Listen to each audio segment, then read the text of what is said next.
Muhammad Ali worked his butt off.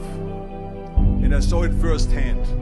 And I remember that there was a sports writer that was there in the gym when he was working out and he was doing sit-ups. And they asked him, how many sit-ups do you do? And he said, I don't start counting until it hurts. Now think about that.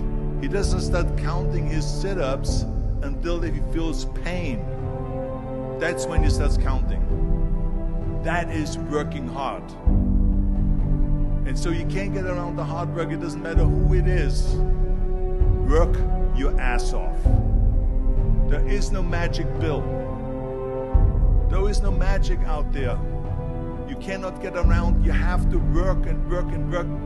Make sure of this and make sure of that and all that stuff. So it's work. And it drives me crazy when people say that they don't have enough time to go to the gym for 45 minutes a day and work out. Or to do something for 45 minutes to an hour a day to improve. If it is physically improve or if it is mentally to improve. Imagine you read 1 hour a day about history. How much you will learn after 365 hours in 1 year. Think about if you study about the history of musicians, of composers, how much you would know. Imagine if you would work on a business, on some business that you want to develop every day for an hour. Imagine how further along you will go and get. So it drives me nuts because when people say we don't have the time, we have 24 hours a day.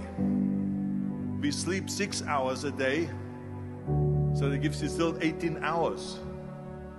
So there's someone shaking their head out here in front to say probably, I don't sleep 6 hours, I sleep 8 hours, right? Or just sleep faster. So we have 18 hours a day. The average person works around 8 to 10 hours. So let's assume it's 10 hours, so we have 8 hours left. Then you travel around an hour a day, maybe 2 hours a day. So now you have still 6 hours left. So what do you do with these 6 hours? What do you do with these 6 hours? Then we eat a little bit, then we schmooze a little bit, talk a little bit to people and all that stuff. But you can see how much time there is available if you organize your day. So you got to work hard. I hate plan B. And I tell you why. Because we have so many doubters, as I've said earlier, the no-sayers. We have so many of those people that say no and you can't do it, that's impossible.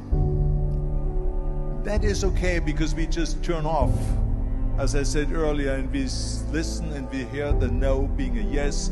You can't do it, you can do it, and all of that. So that is possible to do that amongst all the negative people around you.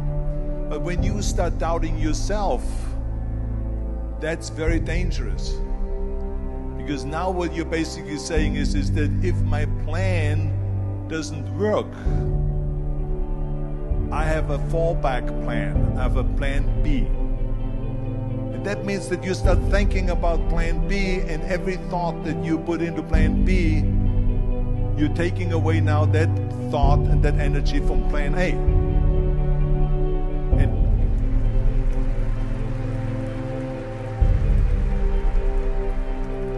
And it's very important to understand that we function better if there is no safety net, because plan B becomes a safety net. It says that if I fail, then I fall and I get picked up and I have something else there that will protect me. And that's not good, because people perform better when there's no safety net. People perform better in sports and everything else if you don't have a plan B. I'm telling you, I've never ever had a plan B. I made a full commitment that I'm gonna go and be a bodybuilding champion. I made a full commitment that I'm gonna be in America. I made a full commitment that I'm gonna get in the show business. and I'm going to be a leading man no matter what it takes. I will do the work. I will do the work over and over and over until I get it. And the same was in politics, in everything like that. So to me, it is very dangerous to have a plan B, because you're cutting yourself off from the chance of really succeeding. And the reason, one of the main reasons why people want to have a plan B is because they are worried about failing. What is if I fail, then I don't have anything else? Well, let me tell you something. Don't be afraid of failing, because there's nothing wrong with failing. You have to fail in order to climb that ladder. There's no one that doesn't fail. Michael Jordan said in one of his interviews, when they said, "You're unbelievable, you're the greatest basketball player of all times." I mean, tell me about that. And he says, "Well, you're just mentioning the successes." But he says, "For me to become the greatest basketball player, I missed 9,000 shots when I was playing basketball at the NBA games." So during these games that he was so successful, he missed 9,000 shots.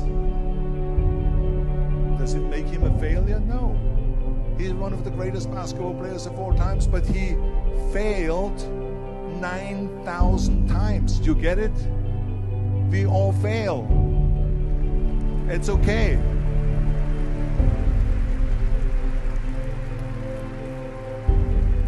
What is not okay is that when you fail, you stay down.